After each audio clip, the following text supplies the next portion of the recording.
what worked this season, guys?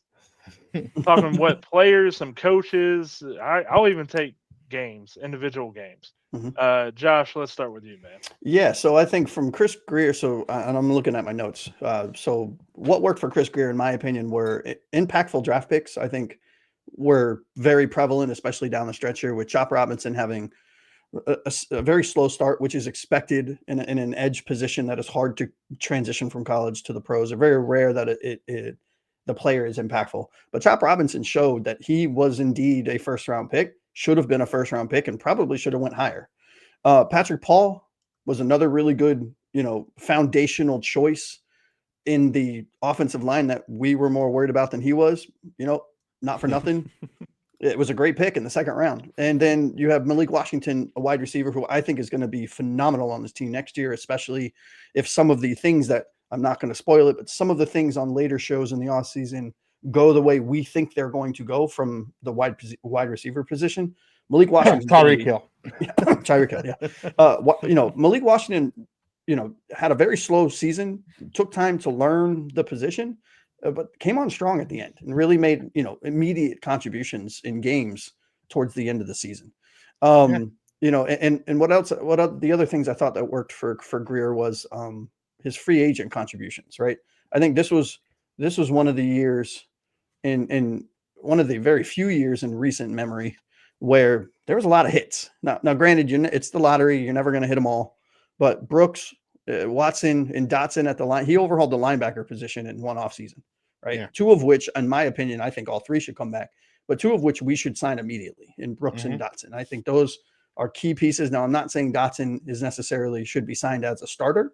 I think we should bring in a young player, whether it be from another team that's coming into his second contract, or do an early draft pick to get a young kind of hungry person in there to fight for that starting position with Dotson. But Jonnu Smith was a revelation at the tight end position for us. I mean, historical numbers for us, right?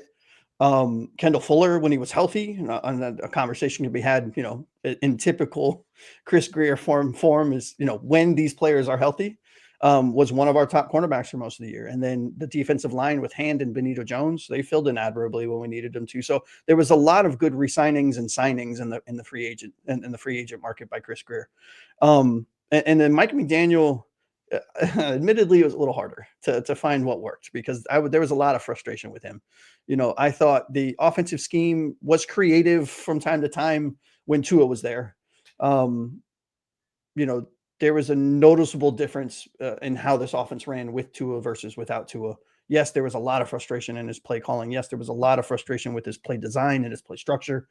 But I thought at certain points in the game when you could tell he was not overthinking things, you saw what we saw last year, where he was just using his gut instinct to call the right play, and it was the right play.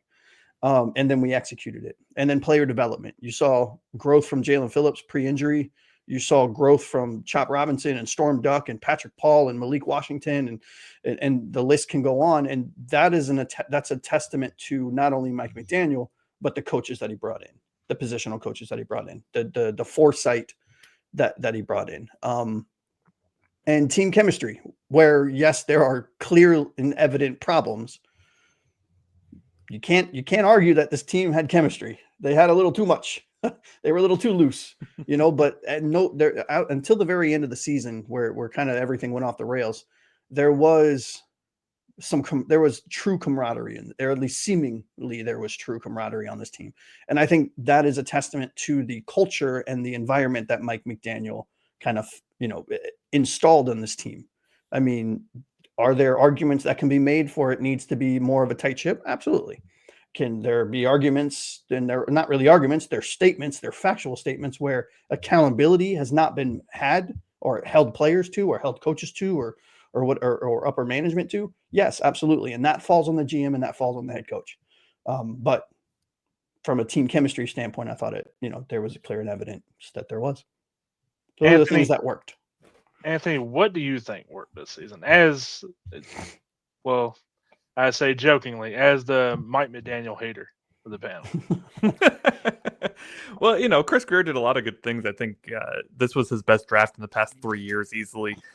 He has really struggled in drafting it. Just looking at like his early years with us compared to, and we'll get more into that in a bit, but had a really good draft, which a lot of us were questioning because Chop Robinson was admittedly a project. And he ended up working out quite well. I think the addition of Calais Campbell can't go, Jesus, I totally forgot. it cannot be more spoken about than the addition. And in his press conference, Greer talked about the potential of Calais coming back. He said that if Campbell decides to play another year, which Campbell is undecided still on whether or not he's going to come back, he said that Miami is high on his list of potential suitors. So if we can get Calais Campbell back, that would be amazing. I think Josh mentioned a lot of, the draft picks, the free agent picks that were really good.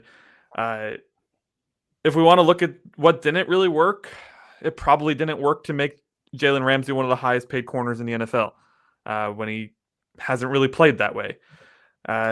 It clearly didn't work not to put more offensive linemen in the offensive line. I mean, he did sign Aaron Brewer. I do think that was a good signing. We lost Connor Williams, who I don't even know if he played a full season this year, but I believe he got hurt. He retired halfway through. No, I thought he came back and he got hurt again. He retired. Oh, he did. Yeah. So, I mean, that was Connor Williams' MO, though. So that's a good call by Greer, right? I mean, and Brewer, I think, was fairly good. He needs to clean up his penalties, but he was a fairly good thing, a fairly good center. For Mike McDaniel, I think, the biggest positives for me on McDaniel is the evolution of Devon Achane. We got to see him really kind of give Achane the ball more, give him more chances. He wound up a yard shy of 1,500 yards this year, guys. 1,499 yards. Scrimmage yards, right? Yeah. Yeah, scrimmage yards, yep. Yeah. With 9 touchdowns to boot. I mean, that is an incredible season that almost nobody but fantasy football players are talking about. Yeah. Absolutely nuts. At many points this year, Devon Achane was our wide receiver 3. And playing like our wide receiver 1. Playing like our wide receiver 1. You could argue in early on in the season when we didn't have Tua, he was our wide receiver 1. Because that's the only person that the Thompson, Boyle, Huntley trio could get the ball to. I also think getting Jonnu Smith involved in the offense, it took McDaniel a while. Jonnu was noticeably unhappy in the beginning of the season, but getting Jonnu Smith involved was a huge positive. On the negatives, though, I think I'm going to go back to, I mentioned it last podcast episode as well, is there was a mention on the Mina Kimes show of he needs to find his big boy offense, right? Or his big boy play calling. The offense needs to grow up. He's still trying to play with his shiny toys, even though they're no longer shiny. They're now used, right? And all the opposing defenses are used to it. They're like, I don't want to touch that. It's dirty, right? And he didn't make any adjustments. Certainly when we had to go to a backup quarterback, I get it. 99% of teams are not winning with their backup. We saw a lot of teams playing with their backup this year that looked awful, right? That wasn't the problem to fans. The problem to fans was that you kept trying to run the same complicated offense that you ran with Tua behind center, with these guys who had no right even being behind center, right? That was the issue that I especially took with McDaniel. It's like, you are supposed to be this genius, right? Everybody's been touting you for 2 years straight. Did it just go to your head, or did you forget that you need to keep making changes to your offense every year? So, especially towards the end of the year, I've certainly probably come across as a McDaniel hater, even though earlier on in the season, I was very positive towards McDaniel. But I've just seen too many coaches at this point as a Dolphins fan. I think I'm at that point where when I see the BS, I call the BS and I want the BS gone. And that's kind of where I am with McDaniel. It's like, you didn't do enough from a leadership perspective. Your locker room is in shambles, right? And then Chris Greer is sitting up there in a press conference and he's putting on the players. Well, the players need to what was the terminology he used? Like self-regulate kind of thing. Yeah. The players need to regulate themselves. Then when it gets up to the head coach, then it should only be like when it's at its worst. It's like, no, man, come on. That's a ridiculous statement. And one of the worst statements Greer, who I thought had a really good press conference, made in the entire thing was that the players need to self-regulate. Like, come on, man. A bunch of 22-year-olds versus 38-year-olds. How do you think that's going to go? So as well as it did. about as well as it did. There's a lot of growing up for this team to do. Mhm. I was ready for change, but we don't get the change. So I'm not going to sit here every episode and commiserate over that. But man, do I want to see some growth because this team Yeah. plays as immature as it seems. Yeah, one thing that really confounded me this whole season, especially about Mike McDaniel, was, if you look back at the offense that we ran last year versus the offense we ran this year, it looked like two completely different teams. Mhm. How do you go in one offseason where you're adding stuff from the first ranked or the second ranked total offense, number one rushing, number two passing, I think is what it was, or something like that, with Tua bombing balls consistently, leading the league in air yardage over 20 yards, leading the league in passer rating and completion percentage down the field deep over 15, over 20, and over 25 yards, to an offense that seemingly can't get the ball past the line of scrimmage on passing for the entire season. That is something that, I understand you have to change your offense, but if you changed your offense specifically to do this, how did you think that this was a good idea? I'm really glad you brought that up, actually, because that was the one, and I'll leave the rest of the meat on the bone from the press conference for Keith and Taylor, because I'm sure they're like, what the hell are we going to say at this point? Yeah, sorry, guys. Well, the one thing that MMD said, Mike McDaniel said in this press conference that really, really got under my skin is that a very wise reporter asked him that same question, Josh. Mhm. Obviously, you had to change your system for this year. Like, what do you think? Like, what do you think went wrong with this change? And McDaniel said that he didn't change the system because the system wasn't the problem, and he blamed execution of that system and went on some long rant about how if the execution was there, then the system would have worked fine. And that's obviously turning his gobbledygook into real English, but that was essentially what he was saying. Yeah, that I would think that's something about McDaniel that is so frustrating, and we'll get into it whenever we get fully into the what didn't work. But his stubbornness with this scheme is something that really cost us this season. Keith, let's keep it positive for just a little bit here. What do you think worked? Well, Anthony and Josh touched on a lot of what worked. The free agent acquisitions. This was a really good offseason for Chris Greer, and he threw a lot of darts at the dartboard. He threw, there were a lot of free agent acquisitions and a lot of shopping in the bargain bin. Guys like Kendall Fuller, guys like Jordan Brooks, guys like Aaron Brewer, guys that not a lot of other teams were necessarily clamoring for. The Dolphins picked them up and got, very nice seasons, very serviceable seasons out of those guys. So look, it was a good offseason for Chris Greer, and I don't think it would have been fair to necessarily fire Chris Greer after the draft that he had, after the offseason that he had. What I want to see moving forward from Chris Greer is I want to see another good draft class. This draft coming up, we're going to have, a first round pick, a second round pick, two third round picks, and I believe 2 fourth round picks, or maybe not 2 third round picks, maybe just 1 third round pick if we traded that away for Jalen Wright. But yeah, we get a compensatory one. Yeah, we would have gotten 2, but Wilkins didn't play enough this year, so it turned into a 4. Yeah, so we get 2 4s. This is going to be a big draft. And as far as what worked for Mike McDaniel, look, I said it before when he was hired. He's the antithesis to what Brian Flores was. He's the anti-Brian Flores. And sometimes a culture shock like that works for a team. And it worked for the Dolphins for a couple of seasons. Now it's no longer working because players are kind of walking all over him. They're kind of just taking advantage of him at this point. So at this point, what I want to see from Mike McDaniel is I want to see an evolution in him. I want him to become a little bit more like Brian Flores. Sorry, but I do.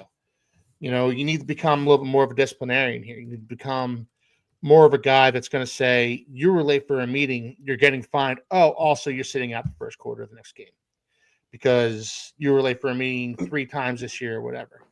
Mike McDaniel said, "Well, I find guys and stuff like these guys laugh at a $10,000 fine. You fine me $10,000, I'm gonna Crap pee my pants. Yeah, pee my pants and go into the fetal position. But you find you find Tyreek Hill $10,000, he's gonna laugh in your face.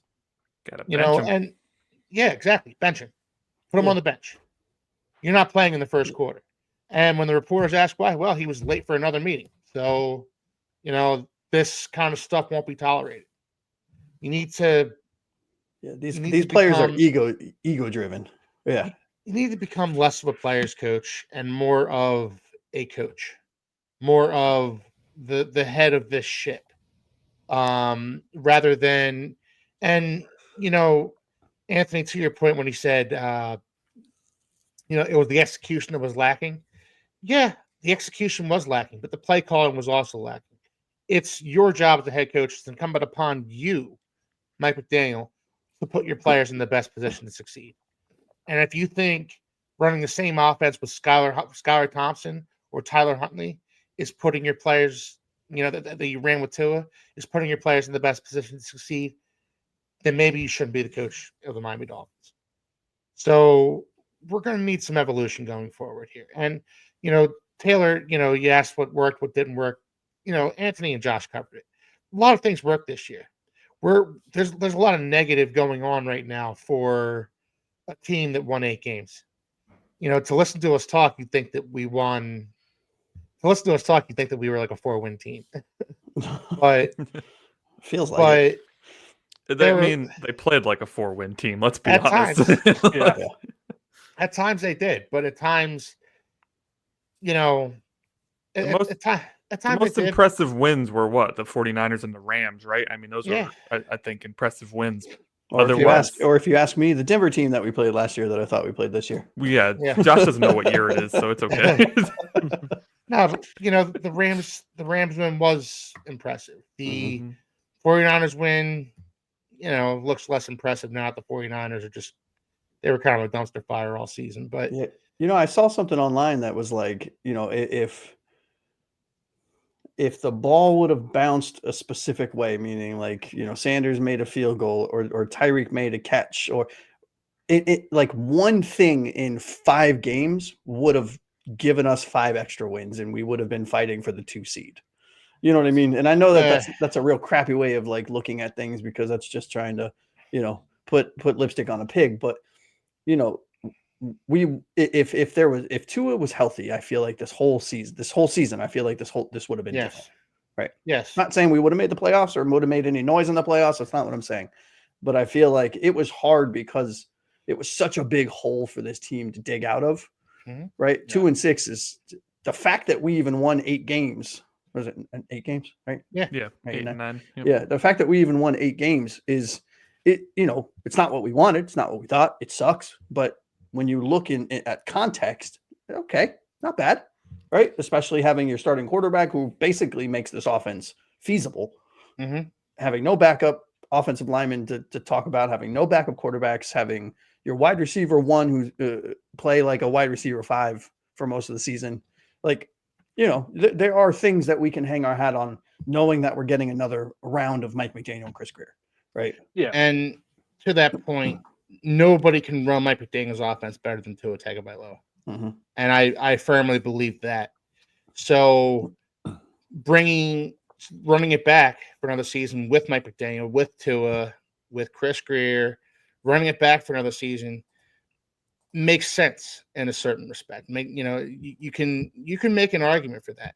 So the biggest thing, and I know this isn't coaching or anything like that, but the biggest thing I want to see moving forward is Tua, you got to protect yourself, man. Protect yourself.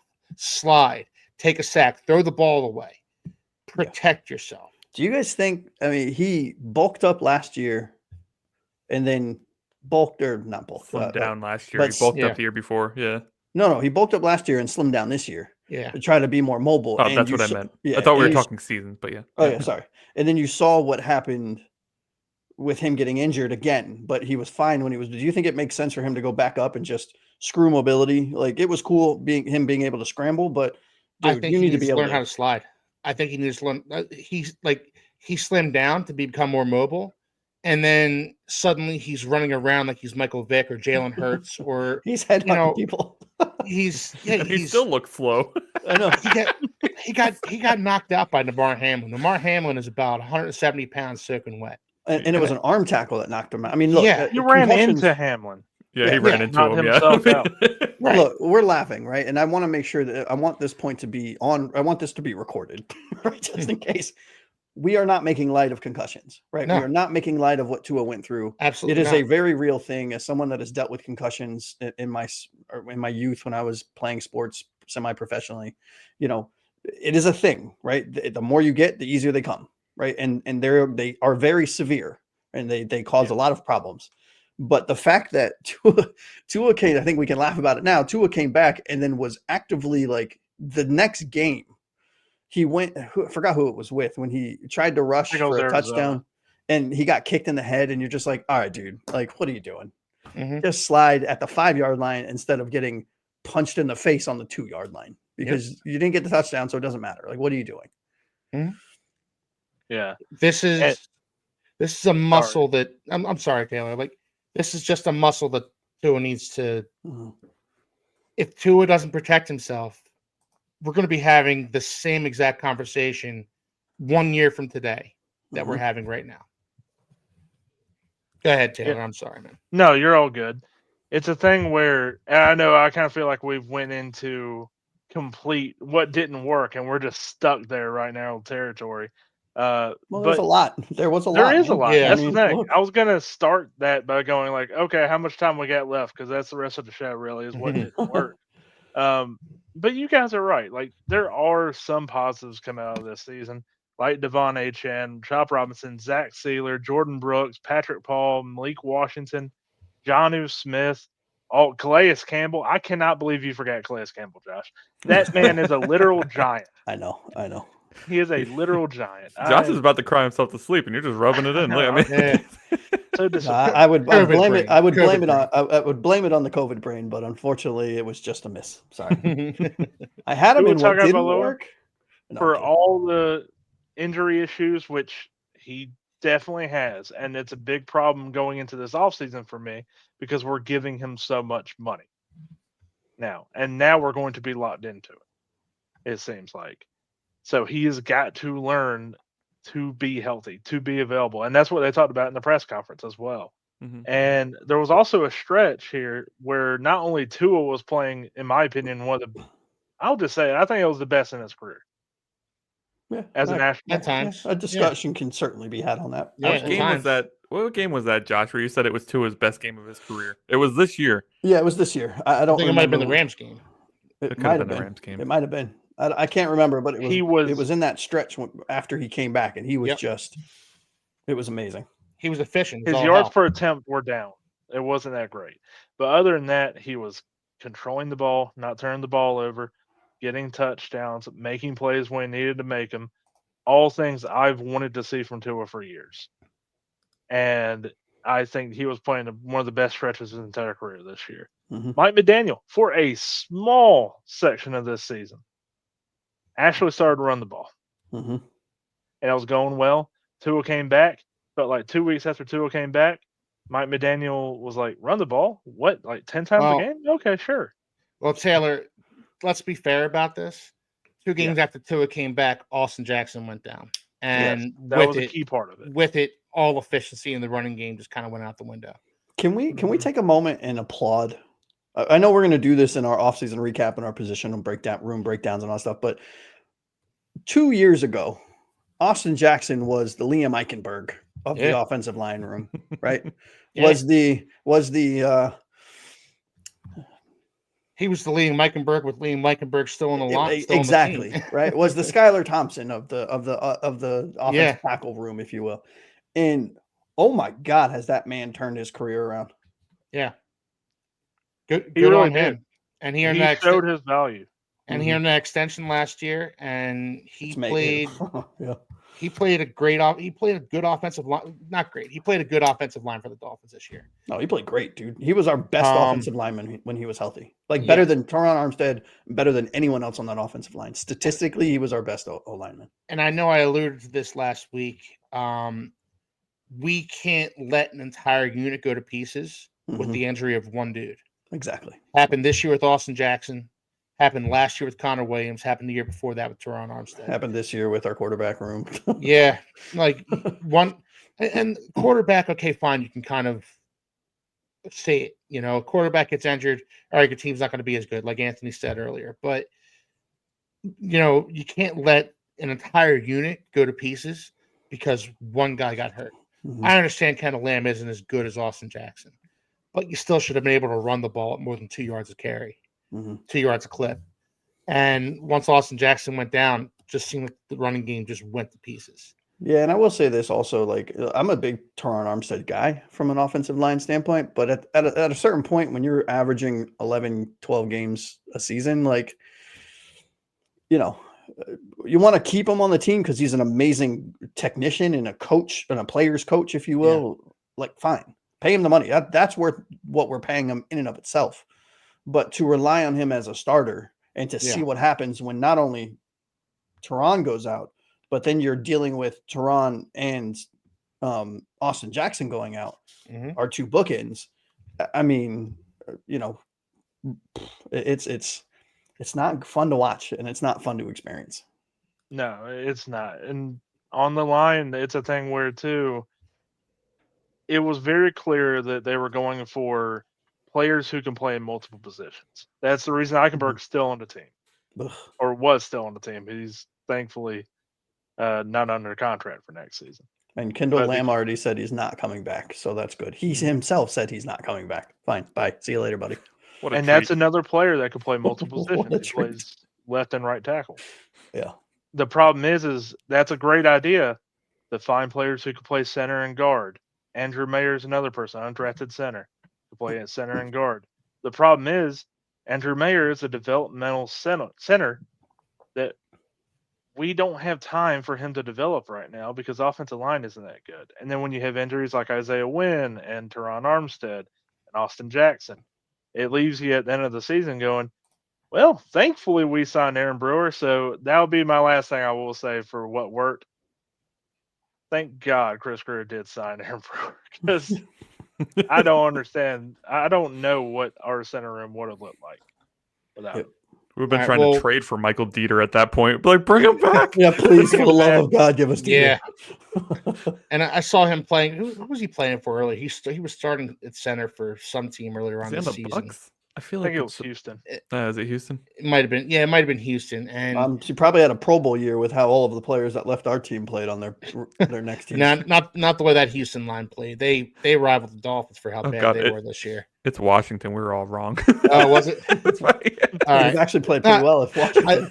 I saw Dieter out there playing at center, and I was like, huh.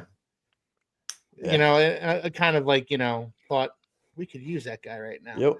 I mean, but Noah Igbenogany was like, led up the fewest receiving yards in coverage all also season. In Washington. Yeah, also in Washington. You have Brandon Jones was the number 3 safety in the NFL.